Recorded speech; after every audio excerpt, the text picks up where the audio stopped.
Greetings and welcome back, everybody, to another session with Michael in Germany on The Science is the New Religion. Yes, Michael, we are on session 37, Greece part 6, medicine part 2, and I'm all ears. Hello, Brett. Hello, dear listeners. We have to rush through the script because we have so many pages ahead of us, and so that we start there where we have left last time. I don't know when you have heard last time, but last time for us was last Sabbath. As usual, it is Sabbath, the 4th of September.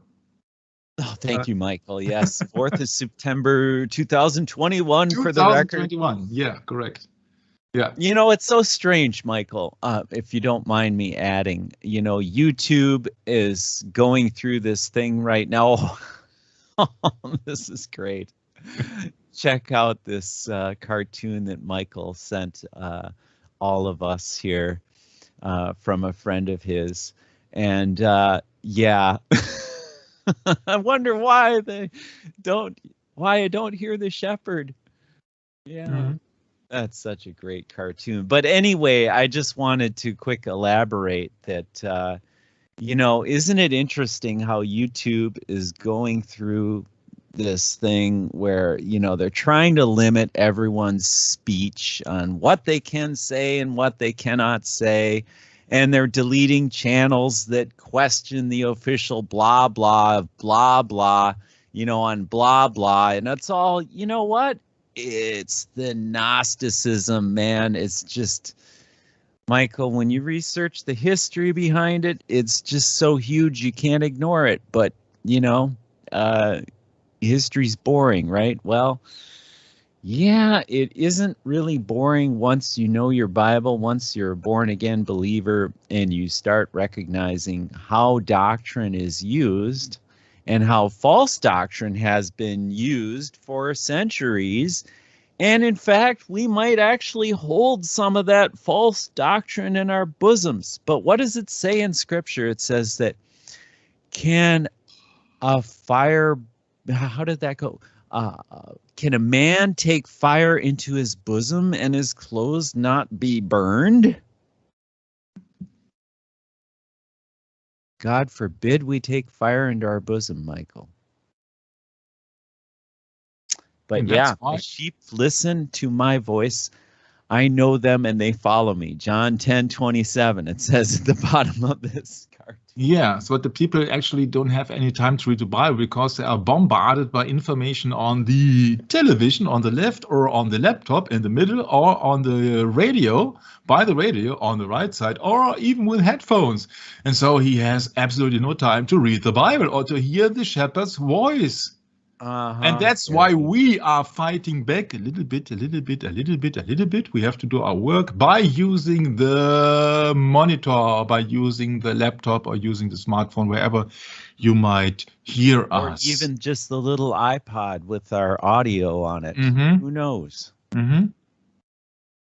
So after that introduction, last time we were talking about these guys who never existed. That was Asclepius, the man with the staff of the serpent staff, the one who tames the snake. Yep. Yeah. Yeah, looks like a friendly snake, Michael. Yeah, on the outside they're all friendly. Yeah. But on the right side, we got somebody who's a little bit new. She's very old and she never existed also. But let me introduce you on our legend. Yeah. Yeah, sure. Let me introduce you. Her name is Hygiea, and she's got not a planet, but she's got an asteroid. Wow. That's something, huh? That's something. It has something to do with the Greek mythology. All these so-called asteroids, not planet, but a little bit smaller. It's 434 kilometers in diameter. On circumference, I don't know what it is in just. It's about the size of a big island. Yeah. So this is an asteroid of Hygiea. This is her, Hygiea, depicted in Germany. Wow, looks impressive, huh? It looks impressive. What's Hygiea? Well, Hygiea could also be a software. A software? Huh? Yeah, a software about an old ancient kind of goddess.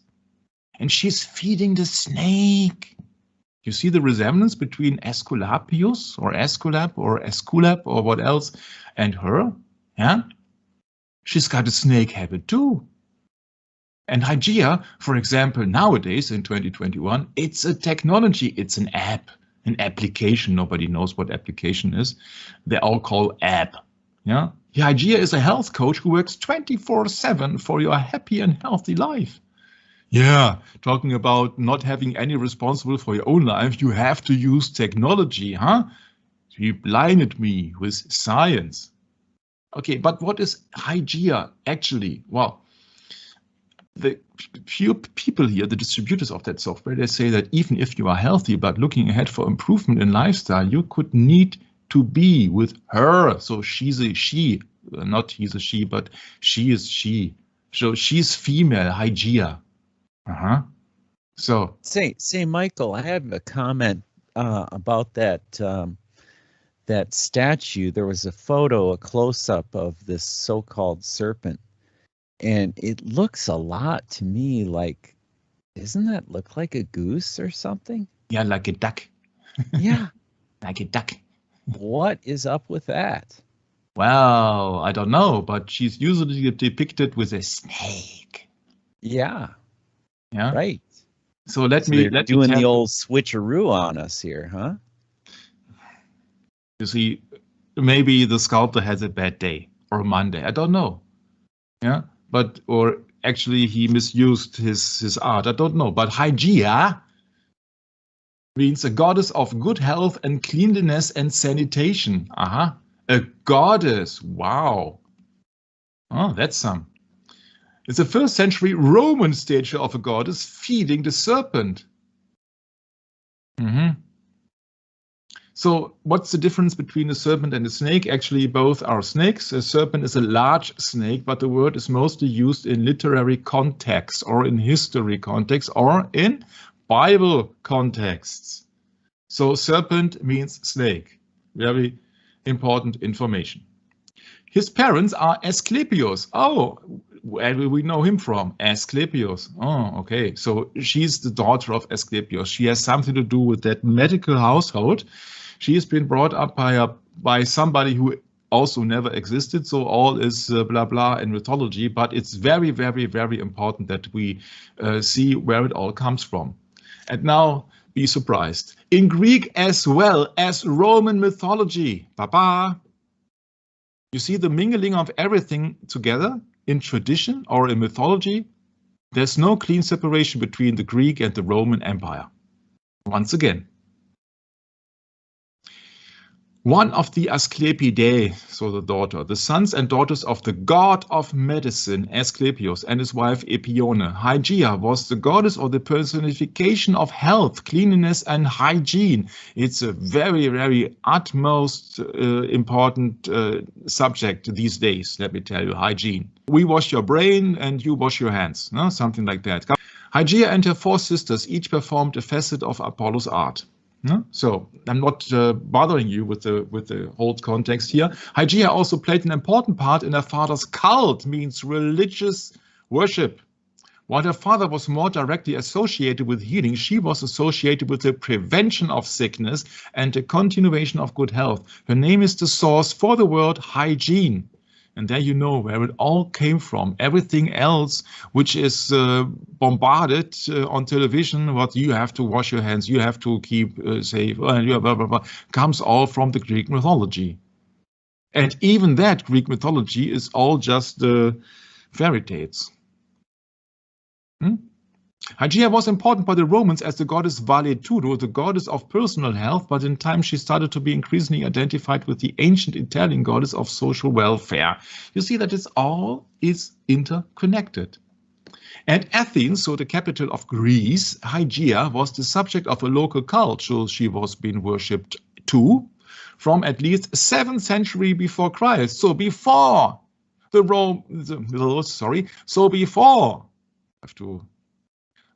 the Greek Empire took over. Meaning, if that is correct, because citation is needed here, got no source for that, but he or she is about to exist even before the Greek Empire took over from the Medo Persian Empire. Huh? Interesting, huh? How old are these habits? These habits here, and I don't want to make it longer than needed here. There was a plague of Athens, which is also usually nowadays been reported as it could be the smallpox virus. Yeah, so here the plague of Athens was about 430 before Christ, estimated to kill 75,000 to 100,000 people. But you see, we cannot recall which is which, because there were some conditions of unclean water in the old ancient times. So we cannot go into that unless we would have to study that subject, and we don't have not the time to do that. This is just a general overview of where it all started. Yeah, so that people actually, they trusted man more than God in the terms of medicine and in the terms of precaution, because Hygiea means it's about hygiene. So it's about the prevention of getting a disease or getting an illness. If there is any reason at all in this, you see that washing your hands is quite usual and logic, but you can overdo it also, and that would mean that that you got a severe more skin problem if you wash your hands too often. But you see that people nowadays, they don't look at that. The thing is that the doctors or the medicine now refer to ancient god called Asclepius and an ancient goddess called Hygiea.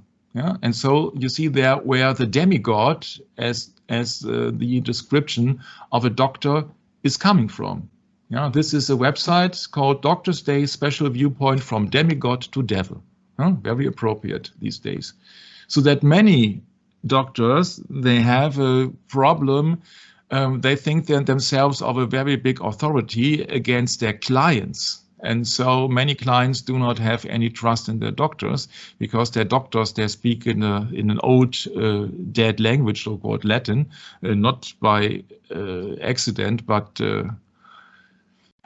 for a very good reason, because the Roman Empire took over the Greek Empire, and therefore everybody who seems to be educated is speaking Latin in medicine. That's a very big problem, that the doctors, they don't have any more close contact to the patients, but they don't have any time, and they've been restricted by law, and so they don't take their time, and they speak in a dead language. And many people cannot trust the doctors because they are operating in an antichrist system,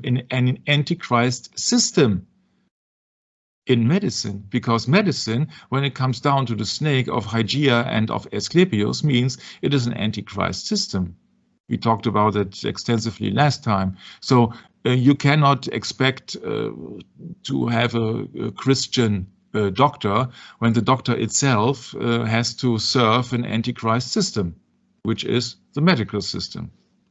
In the entire world, it is not restricted to Germany or USA or what else.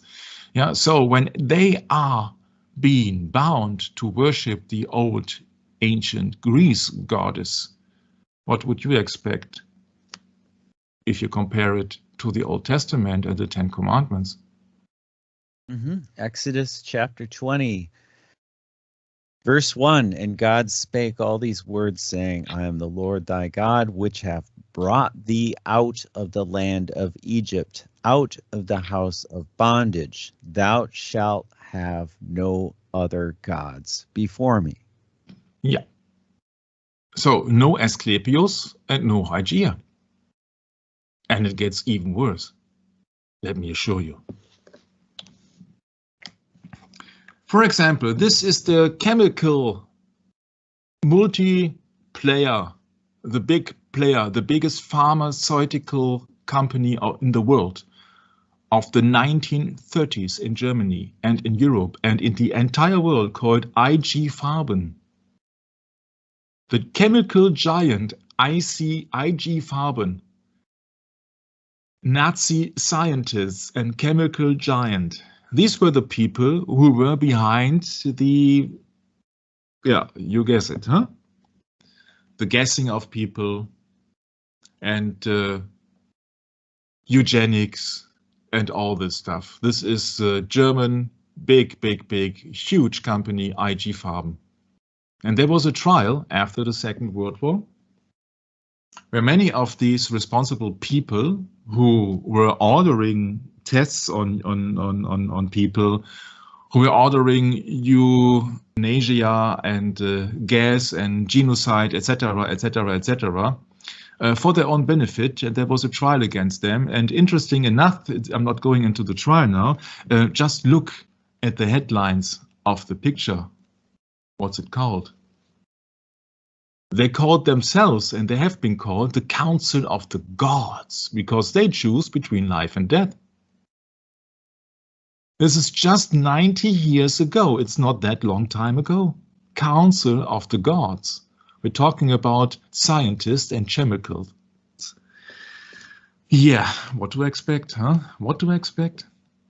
What to expect from the future when everything we are going into here is history? So it has happened. It has happened.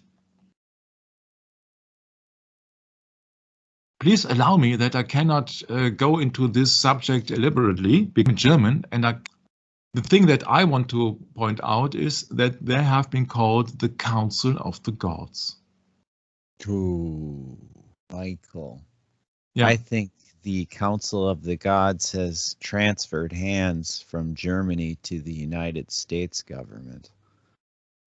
There were many scientists handed over by the Operation Paperclip. Yeah. There we go. Yeah, sure. There's our proof. Absolutely. Right there. Absolutely. Yeah. Mm-hmm. Need we say any more? You know, this is the thing, Michael, if you don't mind. Mm-hmm. I have a neighbor here, and, you know, I do love my neighbors myself. But, you know, when you think that somehow Donald Trump is going to be able to save this country, I got a problem with that. Mm-hmm. I got a big problem with that. Mm-hmm. And yeah, I mean, imagine if all our neighbors could just grasp the enormity of accepting the leadership of you know, the wickedest part of Nazi Germany into the United States, and having dealt with that for how many years now, Michael? 70 years? Mm-hmm. At least, yeah. How much it's evolved since then. And how much is forgotten. Ooh, how much people forget, yeah. So I just see that I don't want to cut you short, but please do. The thing is that I just wanted to express that these demigods called the doctors and this so-called Council of Gods with the scientists and chemicals from IG Farben, for example, this is just an example that it went down from history, from the Greeks to the modern times, that they see themselves as gods, Council of the Gods. And there is no distinction and there is no difference actually to the situation in 2021. No. And it all comes down to false idols and worshipping of pagan gods. This is the temple of Asclepius, the sanctuary in Epidaurus. The main holy site.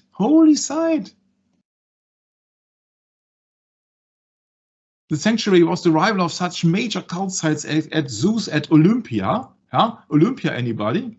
Didn't we had Olympia in 2021? And Apollo at Delphi, etc. You see? If still used by the 4th century AD, the temple would have been closed during the persecutions of pagans in the late Roman Empire, when the Christian emperors issued edicts. Roman Catholic emperors issued edicts prohibiting non-Christian worship. You see, what we are talking about myth. Pausanias described the myth around the foundation of the temple. We are speaking of Asclepius. We are speaking about the guy where all the so-called modern medicine has been derived from officially.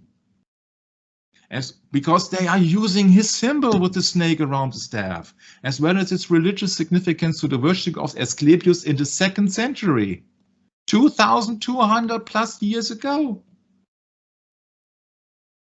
This Pausanias described, oh, this is the temple, and yeah, accompanied by the doctor Coronis, the mother of Asclepius, we went into that, who all along had kept hidden from her father that she was with child by Apollon. Huh? So unfaithful.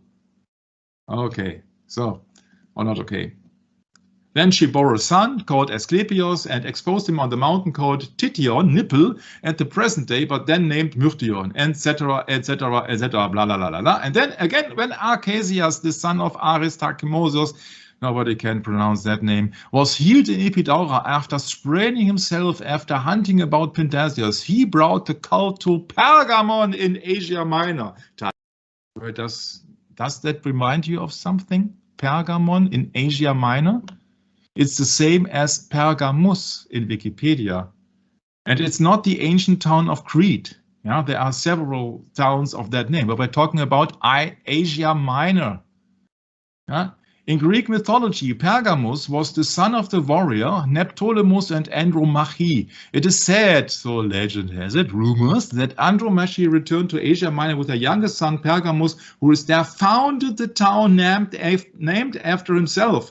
Pergamus or Pergamos is the name of the citadel of Troy in Homer's Iliad. What a coincidence, but once again, Greek mythology, once again. And it is here that the cult of Asclepius was brought to Pergamon in Asia Minor. Now look at Revelation 2 in the King James Bible, Brett. Revelation 2 reads, verse 12, and the angel of the church of Pergamos write, these things saith he, which hath the sharp sword with 2 edges. I know thy works, and I know where thou dwellest, even where Satan's seat is, and thou holdest fast my name, and hast not denied my faith, even in those days wherein Antipas was my faithful martyr, who was slain among you, where Satan dwelleth. But I have a few things against thee, because thou hast there them that hold the doctrine of Balaam, which taught Balak to cast stumbling blocks before the children of Israel, to eat things sacrificed unto idols, and to commit fornication. So I hope you get my train of thoughts here. When there was a cult of Asclepius, with the sanctuary of Asclepius, sacred to Asclepius, etc., etc., etc., etc. Yeah, and then the son of Aristachemus was healed in Epidaura, so at the temple of Asclepius, after spraining himself and hunting about Pindasius. He brought the cult of Asclepius to Pergamon, which is the Pergamos in the King James Bible, Revelation 2, where Satan's seat is. Michael, I must say, alarm bell ringing. With what animal is Satan depicted on earth? It's a snake, it's a serpent once again. So I hope I made it absolutely clear that medicine is the worship, or the medicine of this world is the worship of pagan images and idols, which is even described here in the verse 14.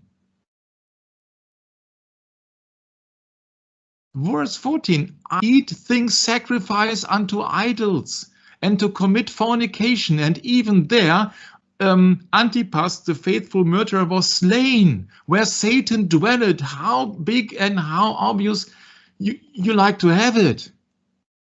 That is medicine. That is the cult of Asclepius also in Pergamos. Please do your own research.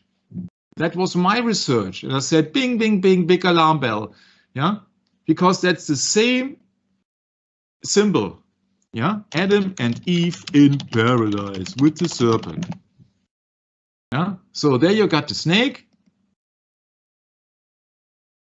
And now you got the symbol of Asclepius, Also the Greek name, not the Latin name, but Asklepios. Yeah, yeah, you see the staff of Asklepios with the snake too. Here is the snake around the tree. There is the snake around the tree. Case solved, huh? So I could stop here with medicine because you know that everything which has been derived from there must be anti-Christian against the Bible, because they are playing with things, and not by accident pharmakeia means sorcery. It means sorcery because all the doctors, the medicine, are using and worshipping pagan images and idols in the form of Asclepius or in the form of Hygiea, etc., etc. And I can promise you, Bret and dear listeners, it gets even worse. What about 2021? Has nothing to do with Moses, I can tell. Has everything to do with Asclepius. Yeah, you see, the rod of Asclepius, not the rod of Moses.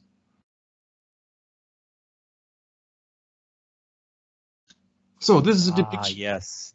Yes, Michael, if you don't mind, just simple indoctrination is what this is. Using the Bible and misleading the people into a different doctrine. Yeah, but the snake doesn't bring wisdom. He brings death. Of course, but that's the subtle trick. That's a subtle trick. Yeah, what about cancer treatment? Huh? Chemical cancer treatment also, it's pure poison. It's pure poison. It's also pharmakeia. This is Adam and Eve once again. This is the tarot card 15 called the devil. What do we see here? Adam and Eve with 2 horns and chained. So the devil, huh? The devil. That's all behind what's behind it. This is the Crowley tarot deck. Not by accident, you see here Egyptian mythology. Yeah, and not everything else. Yeah, we could go into the interpretation of it, but you see that Crowley was a world-class Satanist, and also his own students or his advisors of his book, he's misleading. Yeah, so subtle and so dubious this character was.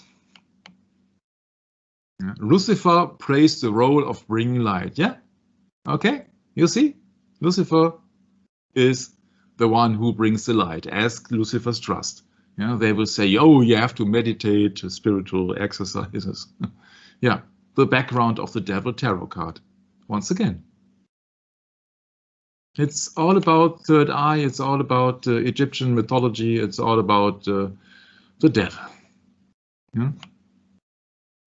By Crowley, the devil thought tarot shows the dark side of God, yeah, the dark side of moon, huh? The dark side of God, the soul that created the world.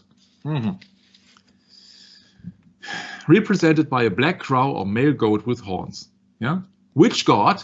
Huh? The God of this world? Not the Almighty God. Scapegoat, collective darkness. You see that it's all mixed up between psychology and occultism. The God of light and the God of death. You see, you got doctrine here. You will be tossed around and turned around, and that's the promise of the serpent. Once again, I think we know that from memory, Bret. Yeah, ye shall not surely die. That's what medicine always says. Oh yeah, we can prolong the life. Oh yeah, men want to be like gods, huh? He shall be as gods. That's a promise of the serpent which he cannot fulfill because he's not in the position to do so. You believe a serpent rather than God? You find that intelligent to listen to a serpent instead of an almighty God? My.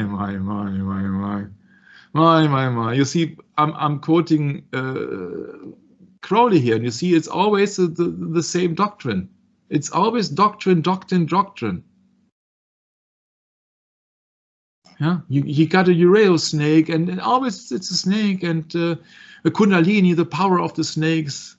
Yeah, you see, it's always the Kundalini is an ancient Indian, Tibetan kind form of worship of the snake, which is the snake should be, you see here in the spine.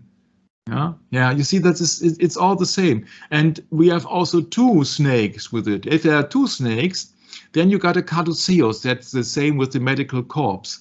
Yeah, but that is a Hermes staff. We're talking about what else than Greek mythology once again. My. Yeah. You see, I could get in every little details, but you see that sometimes it's so easy. Yeah, but people are too busy. Yeah. If you say them the outcome or the solution of it, yes, no, thanks, I got no time. I have to study medicine. I have to study this. I have to read that book. I have to read that book. But they don't read the Bible because they are too busy watching television, smartphone, laptop. Oh yeah, Michael, if you don't mind me making a comment, this is great. This reminded me of a while back, when Jörg Listman was doing that reading of Rulers of Evil, and I just thought to myself, oh yeah, you know what I got to do is go and talk to some young people that are going to college, and tell them all about this, yeah, right. They would look at me like I am absolutely I can't say the phrase on here. It's just not appropriate. You get the point. I'm pretty sure people can fill in the blanks there. I have accompanied a friend of mine who was about to die in the hospital. I visited him several times about 3 years ago, and he had cancer in the last stadium. And he got chemical treatment twice. And after the second treatment, he was so ill that they had to use morphium. So what it's about drugs. And only the learned people, so the doctors, the educated ones, they are administered and they're allowed to get to order drugs. But still, they are drugs. It's pure poison. But as long as they are administered by a doctor, it's legally. The Greek definition, pharmakeia, means sorcery and drugs. Okay, let's move on. The New Testament Greek word translated sorcery is pharmakeia, which is the source of our English word pharmacy. Sorcery is an attempt to bypass God's wisdom and power and give glory to Satan instead. God has no tolerance for sorcery. Malachi also speaks of God's judgment on those involved in sorcery, and I won't tell this sentence because I haven't looked it up. But once again, this is the coming age, and here you see a kadukeos. Here you see the same symbol, or nearly identical symbol, as the staff, which is the medical corps of the United States Army using. So a snake once again. We are talking about Satanism here, no doubt about it. That's a Baphomet statue. And we didn't know that hell had good health care. And so you can look it up on yourself. Yeah, but it's always the same. Everybody who's making the point that medicine will help you, well, it helps at least the doctor and the industry, because they are making money big time. It's all about the love of the money. For the love of money is the root of all evil. That's the first one. For the material thing, not for the spiritual realm. In the spiritual arena, on a spiritual approach, you see, it's the work of Satan, deluding and blinding the minds of people by fear. It's a fear mongering. Yeah. So these Pausanias, who also was talking about the temple of Aesculape and Pergamos, was counted a bath of Asclepius and a sanctuary of the gods called Bountiful. He made also a temple to Hygiea, Asclepius, and Apollon. This is the sun god. The last two surnamed Aegyptios, Egyptian. You see, everything will be mingled around. Greco-Egyptian, like the Greco-Egyptian magical papyri, or the Roman Greco, because the god of Hygiea is the same in Greek as in Rome. Yeah? The temple had major religious importance in the cult of Asclepius. Sorry that I cut it short, but we are very limited amount of time to go into such big things. We could do several sessions about it, but you see, this is science, the new religion. This is not a pure medical session here. Just I gave you some hints, and if you are interested in that subject, I promise there will be much more about medicine coming in when we are going into the Middle Ages and the recent times, just to have some words, to have some sources where you could look after, and you see the biblical reference of Pergamos, and you see where it comes down to the Garden of Eden, etc., etc. Yeah. So from there on, you are educated enough, and I think you are old and hopefully wise enough to make your own conclusions. I think that what's really important is that you discover things for yourself. You don't listen to every word I say, because I could be wrong too. But do your own research. And I have researched, and I came up to the conclusion that all our total health system has been has the foundation on these old pagan beliefs, and it is also before the Greek Empire took over. We learned about the 7th century, and I could assure you that it goes much back. Because everybody, even Eve, listened to the serpent instead of God. When the serpent promised Eve, "You shall not surely die," yeah, then what's that other than a consultation that he says, no, God is wrong, and you will not die if you eat this, take this medicine of the fruit of the forbidden tree. Okay. If you think I'm far-fetched, then yeah, you can judge yourself. You can read so many things. Pausanias, so the writer, described how serpents were considered sacred to the god on the sides. The serpent, including a peculiar kind of a yellowish color, are considered sacred to Asclepius and are tame with man. Interesting, huh? So here's the quote of that book. Pausanias' description of Greece. Okay, let's get back.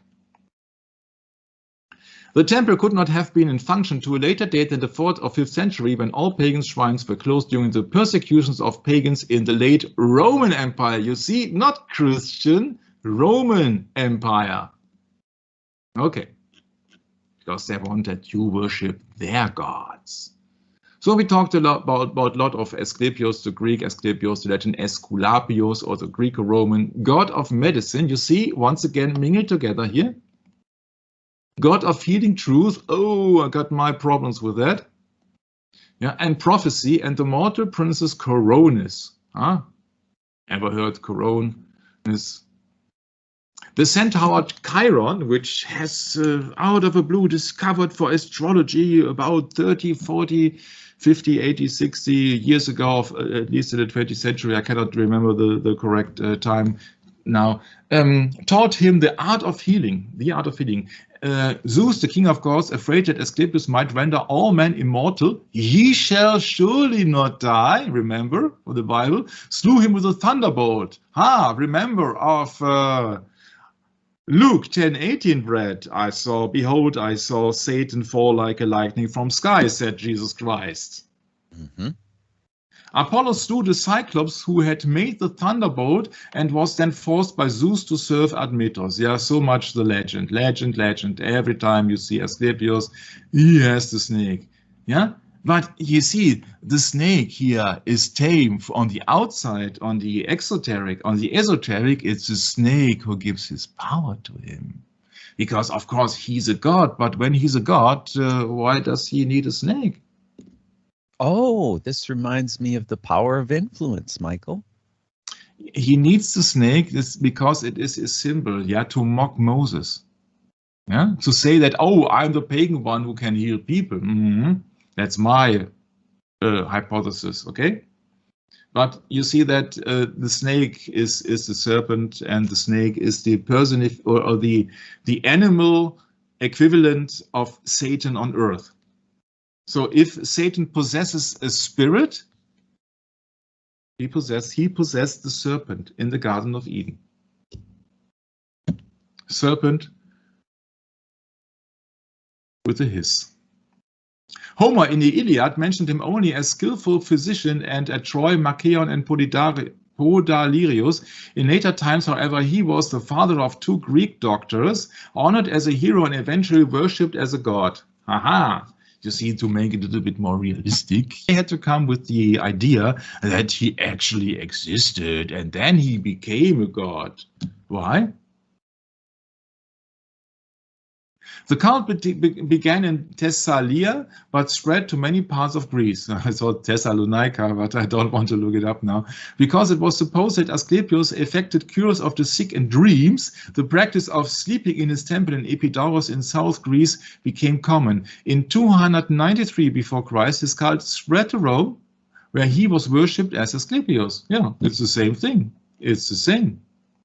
Asclepius was frequently represented standing dressed in a long cloak with bare breast. His usual attribute was a staff with a serpent coiled around it. This staff is the only true symbol of medicine. Congratulations! You are worshipping a pagan god. Images and idols of stone. A similar but unrelated emblem, the caduceus, with its wing staff and intertwined serpents, is frequently used as a medical emblem, but it is without medical relevance, since it represents the magic wand of Hermes or Mercury, the messenger of the gods and the patron of trade. Bam, you got it right in your face. Right in your face. And it hurts, I hope. Hermes is the Greek name of the same messenger of the gods in the Roman Empire called Mercury. Remember Freddie Mercury of Queen? The messenger of the gods and the patron of trade. The magic wand. What does that tell you? The magic wand consists of a staff and intertwined serpents. A tree to make some wise. And Satan used the serpent to deceive the people. Sorcery. A snake, a serpent. Nashash. Strong's Concordance has translated it a snake from his hiss, whispering like a magic spell.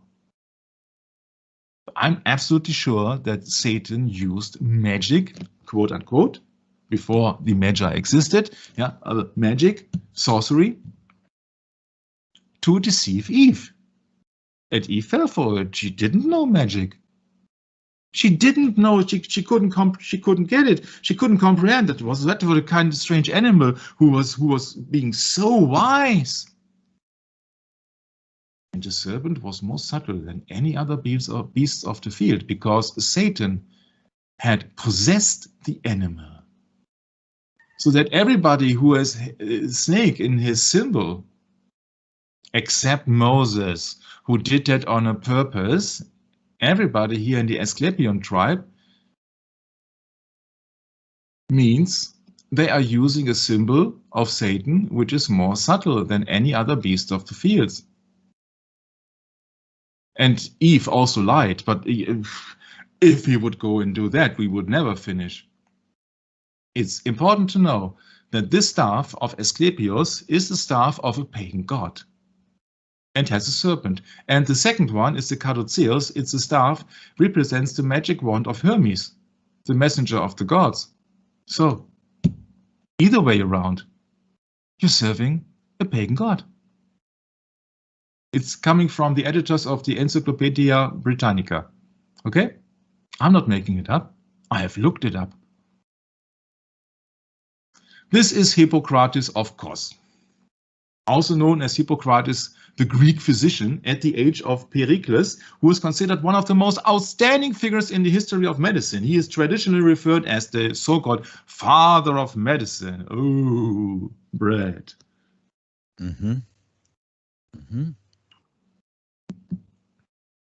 Matthew 23, verse 9. And call no man your father upon the earth, for one is your Father which is in heaven. Yeah, so much for tradition.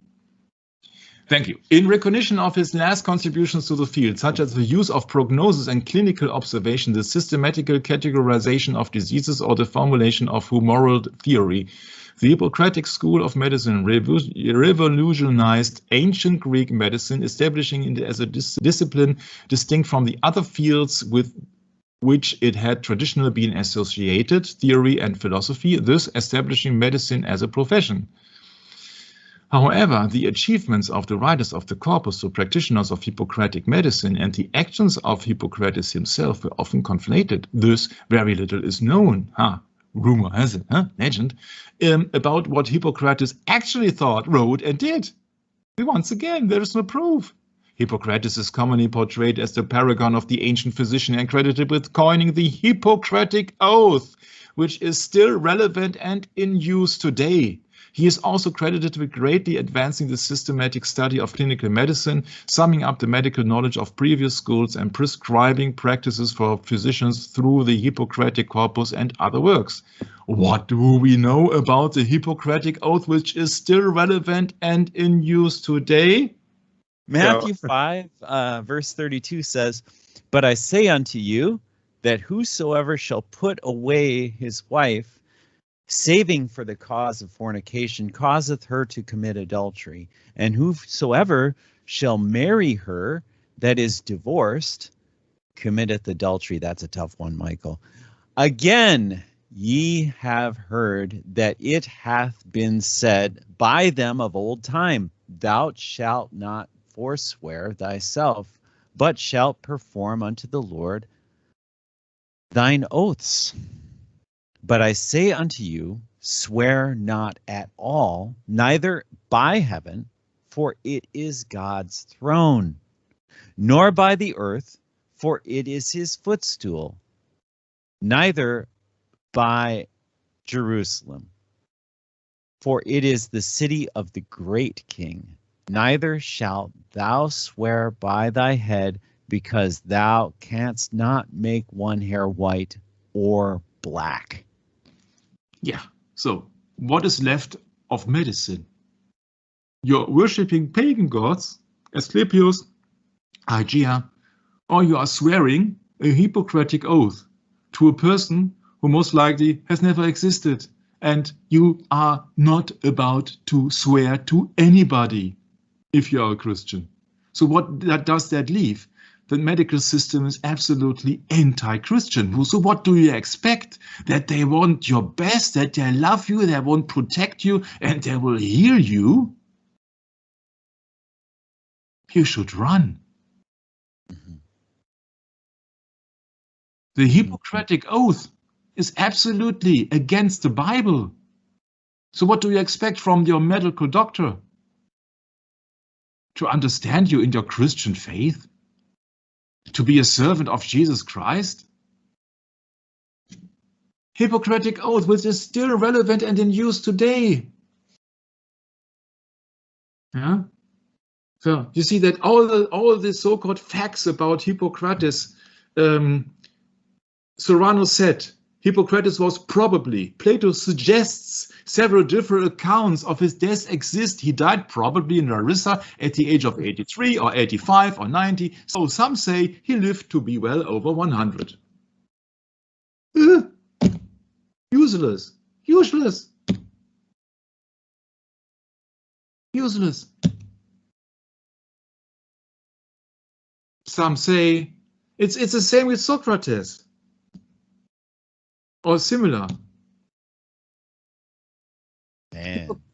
Hippocrates is credited with being the first person to believe that diseases were caused naturally, not because of superstition and gods. Hippocrates was credited by the disciples of Pythagoras of allying philosophy and medicine. He separated the discipline of medicine from religion. Ha ha ha. Yeah. You think he did that, huh? He did that by using a Hippocratic oath. And medicine today is still using the Aesculap staff and the Caduceus. Yeah, I don't believe anything about it. Anything about it. Hippocrates did work with many convictions that were based on what is now known to be incorrect anatomy and physiology, such as humorism. So now known to be incorrect. But what was it here? The Hippocratic Oath is still relevant and in use today. Great. But we found that many of his convictions were incorrect. So we don't care, as long as we can swear. You see, I'm getting not sick of it, but you see, I don't see the point.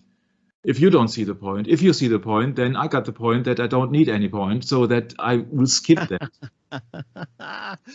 Yeah, Michael, it's what can we say? Pathetic? Yeah. Hippocratic medicine was humble and passive. The therapeutic approach was based on, quote, the healing power of nature. According to this doctrine. In Latin. Yeah, in Latin, yeah. Laugh. I can't help but laugh. Yeah. According to this doctrine, the body contains within itself the power of rebalance the four humors and heal itself. Yeah, so what do you need doctors for? And why do the people swear? Why do they swear? Yeah, so it's just Wikipedia here, so you can look it up for yourself. Legends, huh? Would you like to have another legend? Okay. The Travels of Sir John Mandeville reports incorrectly, once again, that Hippocrates was the ruler of the islands of Kos and Lagos, and recounts a legend about Hippocrates' daughter. She was transformed into a 100-foot-long dragon by the goddess Diana, and that's when I was falling flat on my face. Yeah. What a coincidence! There could be no other animal than snakes and dragons, huh? My. What legend and rumors had it. But the statue of Hippocrates is still in front of the main medical school in Brisbane. That is, as far as I know, in Australia. So they are worshipping somebody here. Hippocrates. Yeah, medical school, of course. Huh? Medical school. Okay. So let's skip it here. We have to skip something. We have to work. Well, let's say they're being influenced at the least, and promoted to worship would be more probably accurate, Michael, because I think young people by nature don't sit and worship statues. They don't know it because this is their role model or their idol. You see that? Yeah. Well, it can be. That's right. It's possible, but to say they don't fall down, but they are being thrown down to the Broadway because they want to make it in the life, and so they are being bombarded with the number of pagan gods who never existed. Yeah. Yeah. Well, this is the problem, Michael. As we get older, we have less and less tolerance, but the youth are very, happy-go-lucky kind of people. What can we say? And they're going to stumble and fall sometime in their lives. They want to establish God willing. Yeah, of course, they want to establish themselves a position in the society, and so they have to make friends. And how to make friends? Yeah, if everybody is in the same mindset, then you make friends. These are no real friends, but you don't realize that because you are in the mindset of their pagan gods system, of the Antichrist system. Absolutely. That's it. We've all been deceived. We're all born dead in trespasses and sins again. It's like it takes forever, it seems. And that's so obvious. Look at the pentagram of Hygiea. It's so obvious. It's the same as the Church of Satan. So what do we expect? Or the Baphomet. What do we expect with the Caduceus and the system and the symbol of Hygiea, the goddess of sanity? My. Really? Back to Talk Hygiea. About graven images, Michael. Yeah. Can you get more graven than that thing? How obvious shall it be? We are talking about science is the new religion because they sell it as science. Actually, it's worship of pagan gods. Mm-hmm. Of course, they are totally correct if they have administered this poison to that. We see that will kill your disease, but it will kill you too. So is that an art which kills people? Usually I would call it murder. Isn't that interesting right there, the quote that says, Hygeia was used as a greeting among the Pythagoreans. Excuse me, the Pythagoreans. Yeah, health. Yeah, so good. Wishing you health. Yeah, Hygeia. Yeah. Well, why would they greet like that? So they could say, "Oh yeah, I am professed in the doctrine. Are you? Oh yes, of course. Oh yes, so we can be friends." I promised you it will get worse. Oh, I'm sure. Yeah, please. Yeah. Statues of Hygeia were covered by women's hair and pieces of Babylonian clothes. She was often depicted as a young woman feeding a large snake that was wrapped around her body. Yeah. There are some big snakes. How do they kill? By wrapping the victim. Yeah, exactly. I don't think that is very healthy when you have a big snake around your body. Playing with death, Michael. Yeah, Greco, Gallo-Roman, you see, everything is connected. Everything is connected. Yeah, you see, if you this is the German portion of the script. Sometimes I was very workaholic here. Yeah. So we are quoting here from Pausanias' description of Greece, 832. At Megapolis, Arcadia, there's a sanctuary of Asclepius with images of the god and of Hygeia. So the Hippocratic Oath is an oath of, I know that it is twisted here in the script, not twisted by the servant, but because I had to copy it somewhere. So we are switching back and forth between Hygeia and Hippocrates. I beg you for some understanding that it takes so much time to do the scripts. So the Hippocratic Oath is an oath of ethics historically taken by physicians. Nowadays, in Latin, it would mean doctor. We have sorted that out in the last session. It is one of the most widely known of Greek medical texts. In its original form, it requires a new physician to swear by a number of, you see that here? Healing gods. Wow, how Christian is that? To uphold specific ethical standards. The oath is the earliest expression of medical ethics in the Western world, establishing several principles of medical ethics, etc., etc., etc., etc., etc. The original oath was written in iconic Greek between the 5th and 3rd centuries before Christ. So in the time where almost the time when the Greek Empire was ruling the world. What happens now? Polytheism. Although it is traditionally attributed to the Greek doctor Hippocrates and it is usually included in the Hippocratic corpus, which means body, most modern scholars do not regard it as having been written by Hippocrates himself. Oh, how can that be when it is named the Hippocratic Oath? You won't find the truth here. Hello. You won't find the truth in that system. And because everybody is lying to you, is making up, oh, this is a god, this is a goddess, this is a demigod, this is a thing, this is a legend, this is mystery, and This is the very verse of the Hippocratic Oath. And I refuse to read it to you. But I will highlight it to you so that you really see what it is all about. No, that this is the actual, so I'm highlighted it blue. You see, Apollo, Asclepius, Hygeia, Panacea, gods and goddesses. This is what your doctor is doing, and you trust him?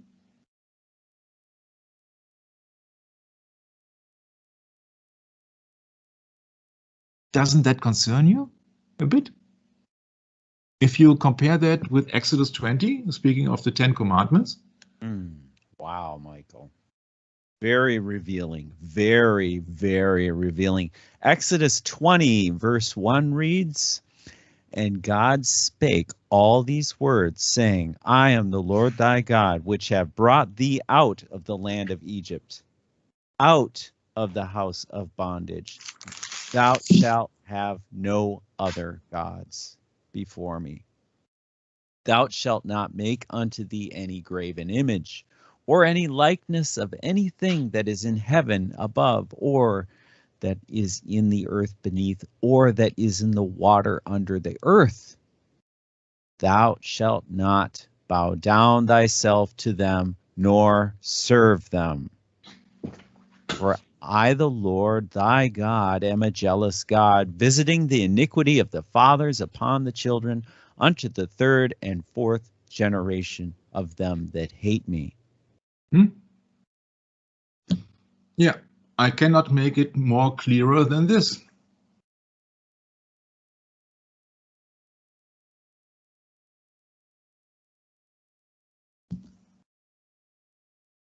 I admit a snake is missing here. Oh, this reminds me of Prince. You remember Prince, Purple Rain, from here in Minnesota where I live? Man, family, Seventh-day Adventist, or something like that. I forget. What was he? Was he? I thought it was Seventh-day Adventist. Might be something else. I might be wrong. I haven't checked him out so far. Yeah, it's yeah. People have strange ideas. Oh boy, don't they ever? Yeah, it's a shame, you know. Oh boy. What is it? A Christian country? Oh my, oh my, oh my, oh my. No, it's a deceived country, Michael. In a Christian country, this would not be set up. This would be burned. Nobody would. Yeah. Nobody even would dare to print it. But it's actually but the thing is, Michael, it proves a point. And the point is the doctrine is so bad. It is so bad that people resort to this. Yeah. This is the continuation of the oath. When he is in need of money to share, etc., etc., etc., etc. I will do no harm or injustice to them. Oh, that has a big conflict potential nowadays.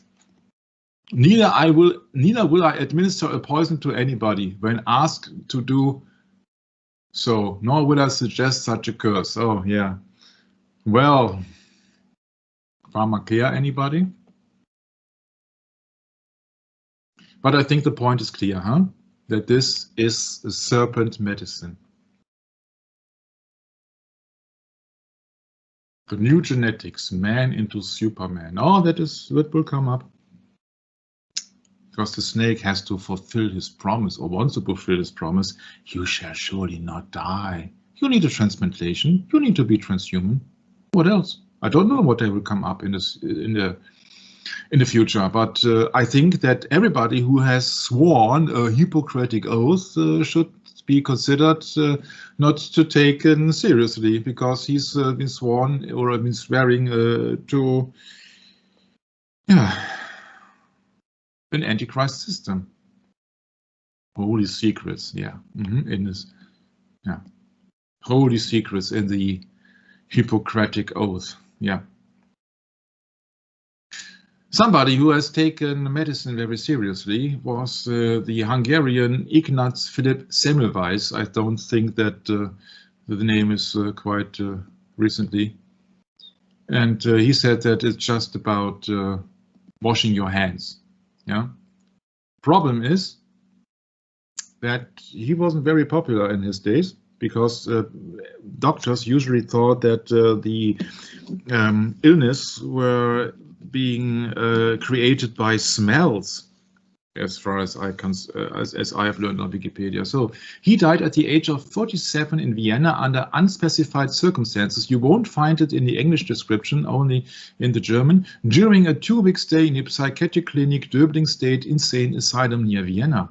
Numerous contradictions and inconsistencies indicate, in addition to the exhumation report from 1963 and the motives for its removal, to arbitrary psychiatric treatment and a subsequent homicide. But a doctor would not harm anybody. Or would he? Would he? If you're not according to the current doctrine, you have a severe problem.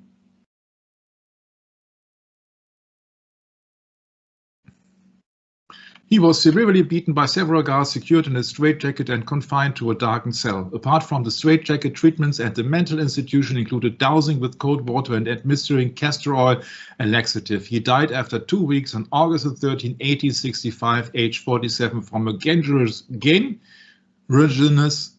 wound due to an infection on his right hand, which might have been caused by the struggle. The autopsy gave the cause of death as pneumonia, blood poisoning.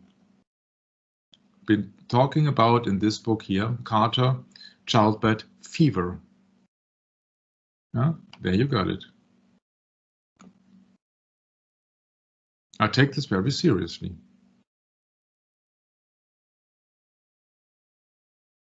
The dirt of hand washing. So it's about Hygiea actually. So the doctors or the people who have brought him into the mental asylum, they didn't know about hand washing in Hygiea? I thought they were all into the medicine. The tragic death behind a life-saving act. So this is just a forecast for the things to come when we have left medicine and we are going on to the path on the Middle Ages until the recent time, how problematic it is when you are against the actual doctrine.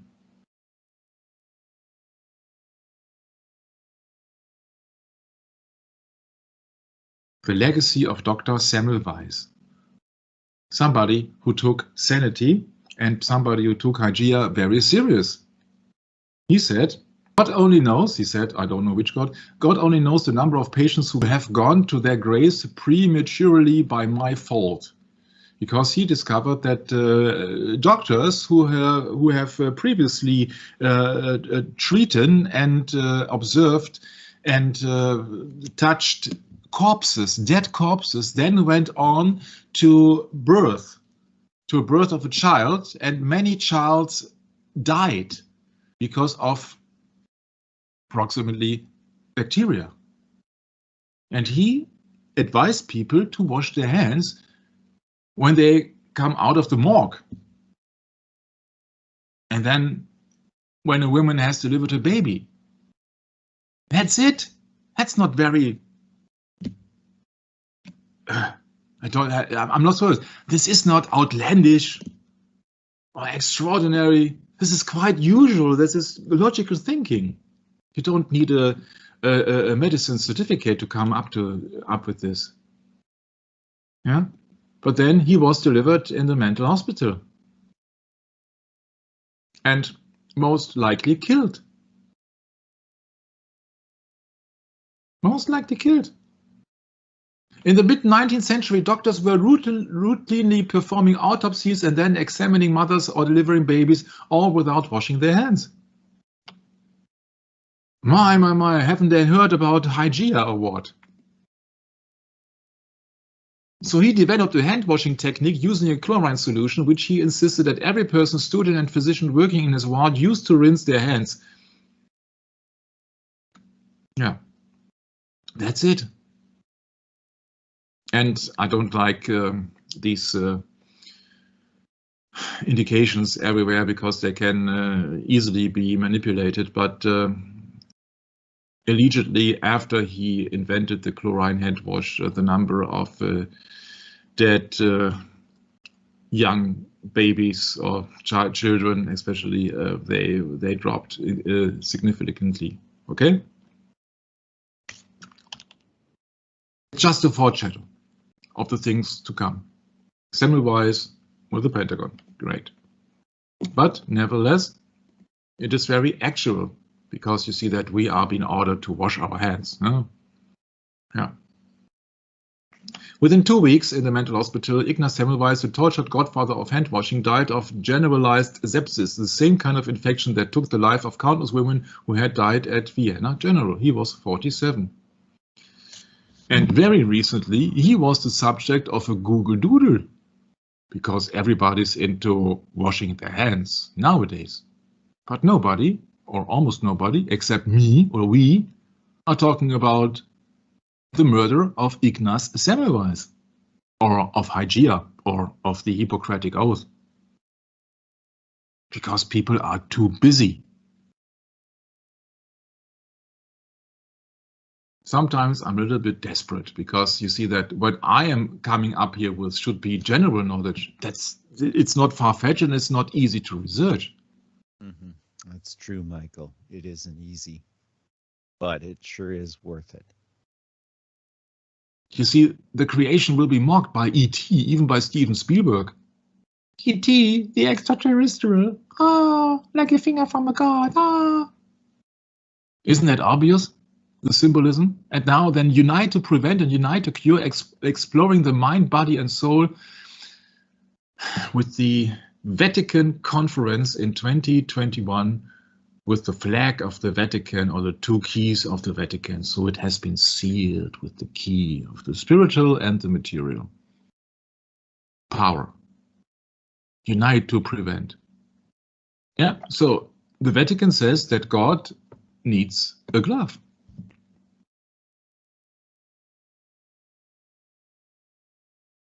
Isn't that shocking? Even if you would be, I don't know, Orthodox, Roman Catholic, or what else, that the Vatican actually depicts that God needed a glove, or needs a glove in these days. What is that kind of a God who needs a glove? People should be outraged by this poster, but I don't see or don't hear anything about it because the media is controlled, we know. But I would be outraged if I would be in the Vatican and I see that kind of symbolism where I'm absolutely sure that this resembles that picture here, the creation of Adam. Well, Michael, thank God you're not in the Vatican. Thank God. Oh, yeah. I feel sorry for the poor souls that visit that place. I really do. Because guess what? I visited there too, and I was totally ignorant. This picture speaks for itself.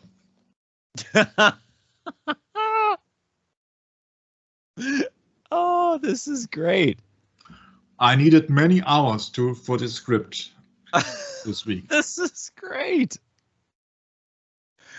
Need we say any more? Need we say any more? One picture tells it all. My parents are hurting my immune system. My. Honey, if your parents weren't there in the first case, you would never have existed. My. Never mind the commandment that says to honor your mother. Yeah, that too. Your parents, I mean. My. Yeah, you see, Alexandria was the main city of the Greek colony, of course, where all the wisdom was in the books, or the so-called wisdom. Egyptian history is related in the time of Ptolemy, Philadelphos, the historical pharaoh of Egypt. They were brought from Ethiopia to Alexandria 2 live dracones, and that one of them was 14 cubits long, the other 13, and in the time of Ptolemy Euergetes, 3 were brought. One was 9 cubits long, the second 7, and the third snake 1 cubit less. And the Egyptians assert that they were tended with great care in the temple of Asclepios. 2 live dracones. Dracula, anybody? Dragons in Greek mythology, I looked up today. The word dragon derives from the Greek drakon and its Latin cognate draco. Ancient Greeks applied the term to large constricting snakes. Isn't that interesting? So snakes means dragon. The Greek drakon was far more associated with poisonous spit or breath than the modern Western dragon, though fiery breath is still attested in a few myths. And there is also a female Draconia. Hi there, I'm a she-dragon. Now you see where it all leads to. It has everything has to do with the snake. Otherwise, the Greeks are not satisfied. It must be a snake, because only the snake gives wisdom. Yeah, the only thing you get from the snake are dead idols and images to worship. Yeah, I find it so obvious. Every time I go into somebody, be it Hygiea or Asclepios or what else, yeah. Every time it's the same. Temple of Asclepius, snakes, and in Greek they are called drakon, like a dragon. Yeah. And they have philosophy and Ptolemy, and Claudius Ptolemy was a mathematician, geographer, and astrologer. Calling Greek Claudius or Ptolemaeus. We could go endless in the things, and also this is the Greek, this is the Alexandrian library. I think we have covered that. This is Ptolemy. Let us finish. Let us finish here. I think I have to look it up if something is. Oh, this is yeah. This has been copied twice. This is very good, so that we can save a lot of time. Yeah, we did it. We did it. The Hippocratic Oath. I swear to Apollo. Yeah, great. Yeah. And that's the interpretation. Yeah, this is the oath. Yeah, you see it here. A Greek manuscript, 12th century Greek manuscript. So 1,800 plus years old, or 900. The physician mentions the obligation to keep the holy things of medicine within the medical community, not to divulge secrets. Wow. Now you know why you don't know the consistence and the ingredients of the vaccines. Physician is Greece, means doctors in Latin. Holy things. Oh, isn't that kind of a worship when you are speaking about holy things, Bret? Yeah. Must be. Veneration, yes. It also mentions the special position of the doctor with regards to his patients, especially women and girls. Yeah. Providing poisonous drugs would certainly have been viewed as immoral by contemporary physicians if it resulted in murder. However, the absolute ban described in the oath also forbids euthanasia. Several accounts of ancient physicians willingly assisting suicides have survived. And now, providing poisonous drugs would certainly have been viewed as immoral by contemporary physicians if it resulted in murder. Okay. So, why do you have to put your signature to a doctor before he treats you or he is operating you? You see, this whole system is rotten to the core. The oath has been modified numerous times. Oh, great. Oh, we need another modifying. Oh, we need another law. Oh, we need another extension. Sure. In Germany, during the Third Reich, speaking of the Council of the Gods from IG Farben, medical students did not take the Hippocratic Oath, although they knew the ethic of nil nocere, which means do no harm. But they don't care. If you know something, then it's okay, but it doesn't say that you follow the guidelines. In 1960s, the Hippocratic Oath was changed to require utmost respect for human life from its beginning, meaning that abortion is okay. So I would read it. It's not okay for me, but for them, making it a more secular obligation not to be taken in the presence of any gods, but before only other people. When the oath was rewritten in 1964 by Louis Lasagna, academic dean of the School of Medicine at Tufts University, the prayer was omitted, and that version had been widely accepted and is still in use today by many US medical schools. Mr. Lasagna. Yeah. You ever have lasagna? Hungry? American physician and professor of medicine known for his revision of the Hippocratic Oath. Harvard Medical School. Oh, Veritas. Oh. Yeah, truth. From the, what, beast? Yeah, and then he joined the faculty of Johns Hopkins University, where he established... Oh, we don't know that place. No. Where he established the first ever clinical pharmacology coat department. of arms, Michael. Yeah. Yeah, he taught medicine and pharmacology. He taught pharmacy. He taught pharmacare. He taught pharmacare at Johns Hopkins until 1970. Here that is his. You see, Lasagna. No, sorry, Lasagna. I'm really sorry. Lasagna taught medicine and pharmacare at Johns Hopkins until 1970. Yeah, that makes him the absolute authority when it comes down to the Hippocratic Oath. Speaking of poison. Wow. This oath in the 1964 Louis Lasagna version, it says, I swear to fulfill to the best of my ability and judgment this covenant. Oh, I said, no, this is a worship once again. Man. Whose covenant? Yeah, Excuse me? yeah. Wasn't it God Almighty that makes covenant with men? Oh, that was so long ago. People don't remember, Brett. Oh. He said, I swear to fulfill. I will respect the hard-won scientific knowledge, gnosis, gains of those physicians, doctors, means, in whose steps I walk, and gladly share such gnosis as is mine with those who are to follow. I will remember that there is art to medicine as well as science.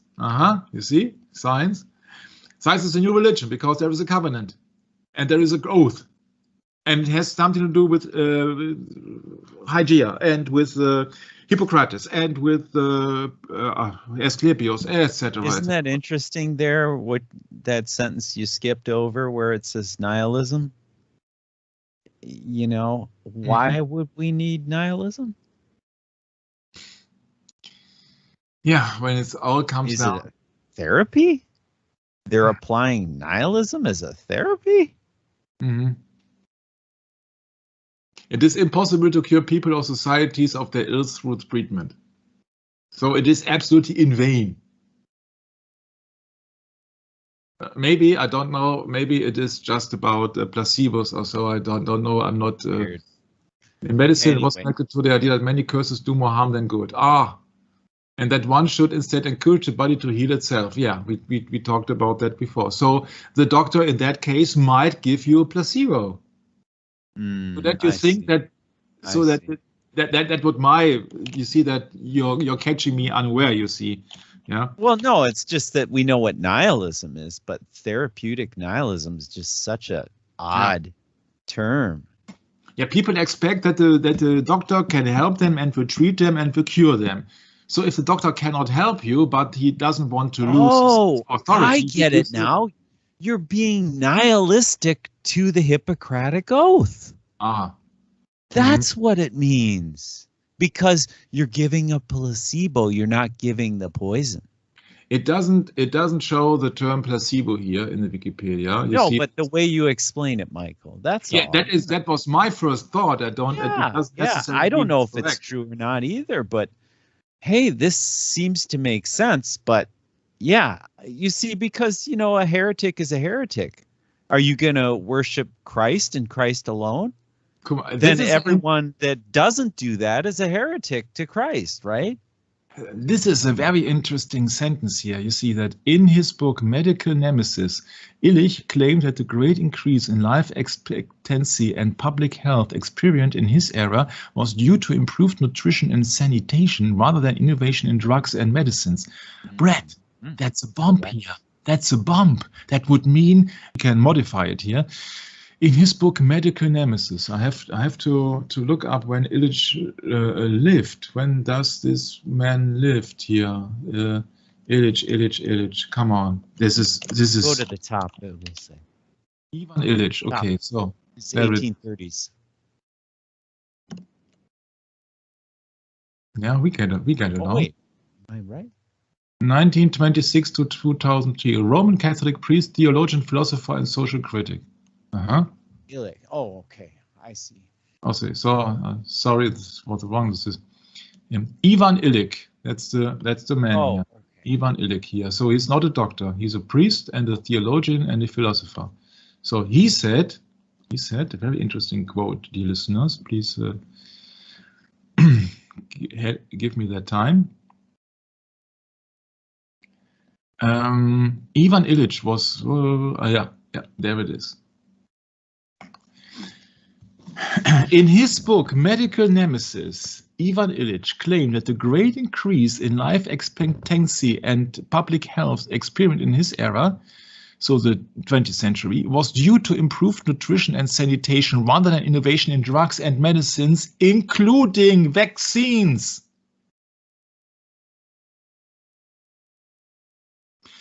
Because most pestilences, etc., they occurred when there was no sanitation and and very bad nutrition, if there would ever be some nutrition at all. Speaking about the Spanish flu, for example, at the end of the First World War, where sanitation was an all-time low and nutrition shares the same fate. It's a very interesting, might be a very interesting book, that Medical Nemesis. He also believed that there was an excess of physicians, surgeries, and prescriptions. Very interesting. I just found that. Sorry, I just want to share that. Didn't want to prolong the session, but I just found that. So you see that now the gods have been excluded here. So they were included, now excluded. Now it's about scientific. Thanks to Mr. Lasagna. I wanted to. No, lasagna. Yeah, lasagna. It's hard to pronounce for me sometimes. Yeah, that is a very interesting quote, I think. By the way, I'm not too much into lasagna anymore, Michael. It was more of a youth thing, I think. Yeah. First of all, no oath is necessary if you have sworn allegiance to the Jesus Christ. Yeah. Yeah. So Jesus Christ says, "Do not swear." So correct. All the people who are swearing the Hippocratic Oath in one version or another are no Christians. Yeah. But we're not living in antiquity, because in antiquity the punishment for breaking the Hippocratic Oath could range from a penalty to losing the right to practice medicine. Sure.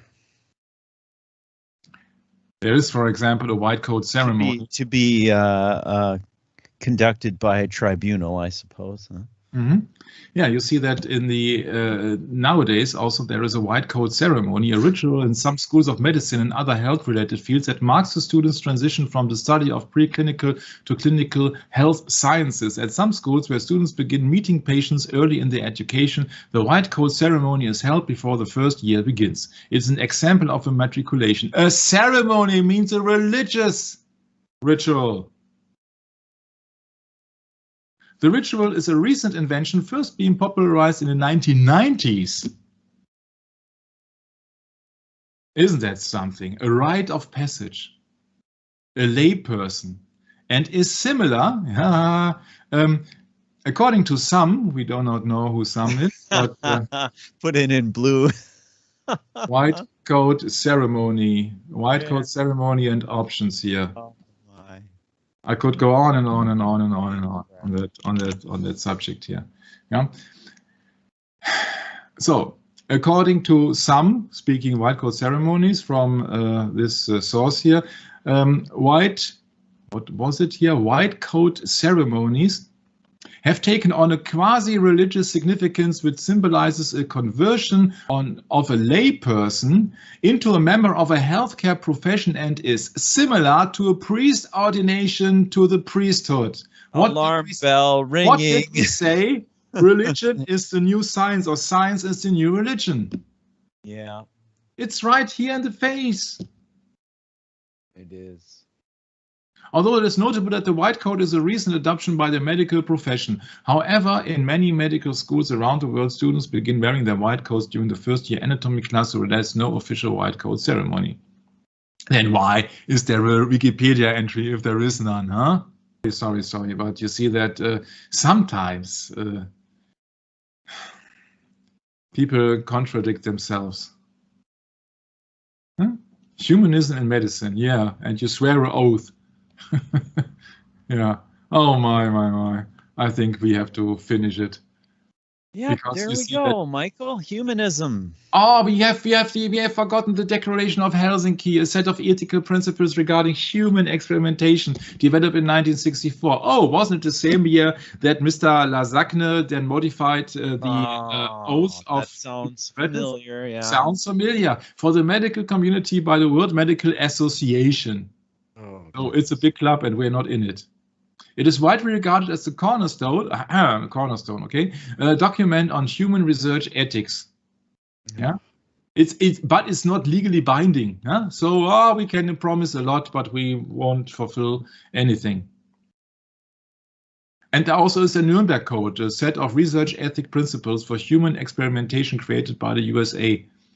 As result of the Nuremberg trials at the end of the Second World War, that was the case and the court and the time and the place where they had the trial about the Council of Gods of the IG Farben, by the way.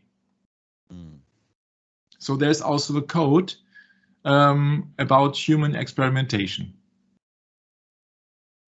and rituals, etc., etc. I think you will not be surprised when you learn that the Hippocratic Oath was also part of a Hitchhiker's Guide to Galaxy episode. But you see, there are numerous oaths for scientists. Yeah, oath. Yeah, so unchristian. Skip it, skip it, skip it, skip it, skip it, skip it, skip it.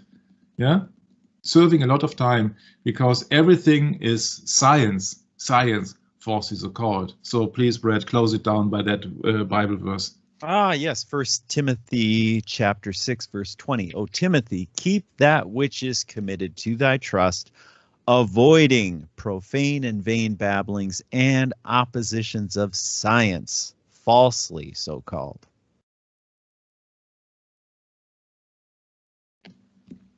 Thank you very much for having me. I hope that we could make some prolific points. And don't be blinded with science, because they try to blind you with science, which is in fact religion. And to blind someone with science means to confuse by the use of big words or complex explanations. Thank you very much for having me. God bless. I'm handing it over to my beloved brother Bret. Isn't that something, Michael? I've got Proverbs chapter 6 in front of me, and I think I would like to close on this. Proverbs chapter 6, verse 20. Let's start there and continue in there for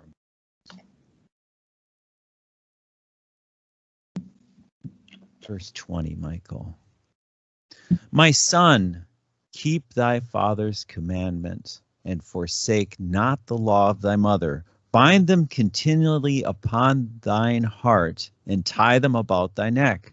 When thou goest, it shall lead thee. When thou sleepest, it shall keep thee. When thou awakest, it shall talk with thee.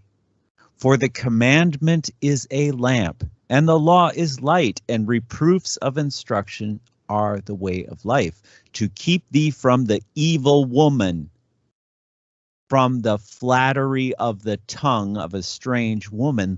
Lust not after her beauty in thine heart, neither let her take thee with her eyelids.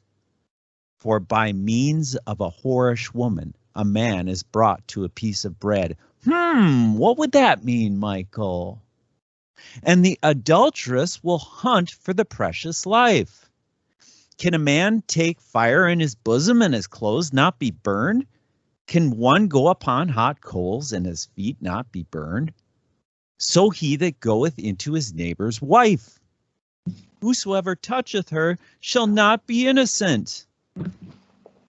Men do not despise a thief if he steal to satisfy his soul when he is hungry, but if he be found, he shall restore sevenfold, and he shall give the substance of his house. But whoso committeth adultery with a woman lacketh understanding. He that doeth it destroyeth his own soul. A wound and dishonor shall he get, and his reproach shall not be wiped away. For jealousy is the rage of a man. Therefore he will not spare in the day of vengeance. He will not regard any ransom, neither will he rest content, though thou givest many gifts.